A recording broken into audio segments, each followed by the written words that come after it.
أعوذ بالله من الشيطان الرجيم بسم الله الرحمن الرحيم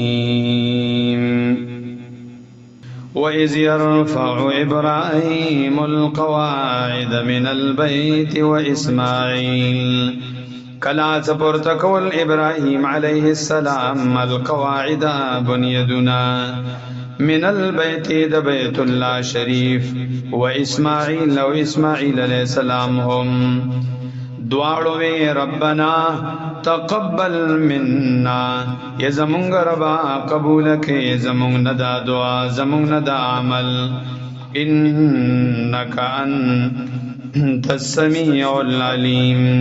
یقینا تسی اوریدن کے او پوئی ربنا وجعلنا مسلمین لك ومن ذریتنا امتا مسلمتا لك یزمونگ ربا وجعلنا وگرزی مونگلرا مسلمین تابدار لك دیتا ومن ذریتنا او اولاد منهم امتا مسلمتا لك یو ټولګی تابعدار دیتا وارنا مناسکنا وتب علینا او وشی مونږ مناسکنا افعال دی حج دیمو وتب علینا مهربانی وکا په مو باندې انک انت التواب الرحیم یقینا تسیتو قبل انکے الرحیم و مهربان ربنا وبعث فيهم رسولا منهم يتلو عليهم آياتك یزمونگ ربا وگرزی پدوی کی واستوا پدوی کی رسولا یو پیغمبر منهم د جنس د دوینا یتلو علیہم آیاتکا سلولی بو پتا دوی باندی آیتون دیتا وَيُعَلِّمُهُمُ الْكِتَابَ وَالْحِكْمَةَ وَيُزَكِّيهِمْ او شیب دوی لرا کتاب والحکمت او سنت وَيُزَكِّيهِمْ پاکیب دوی لرا دا اخلاق رزیلونا انکا انت العزیز الحکیم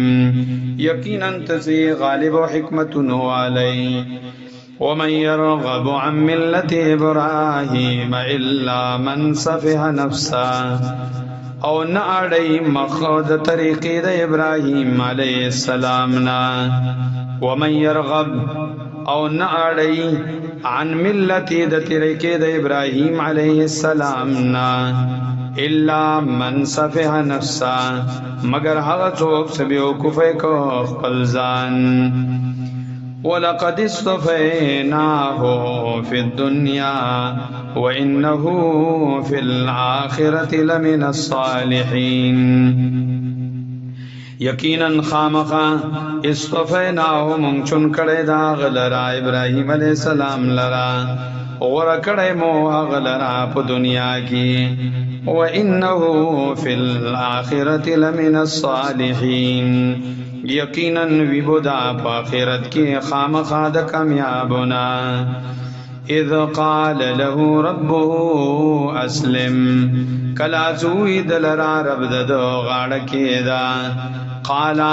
ابراہیم علیہ السلام ورتوی اسلمت لرب العالمین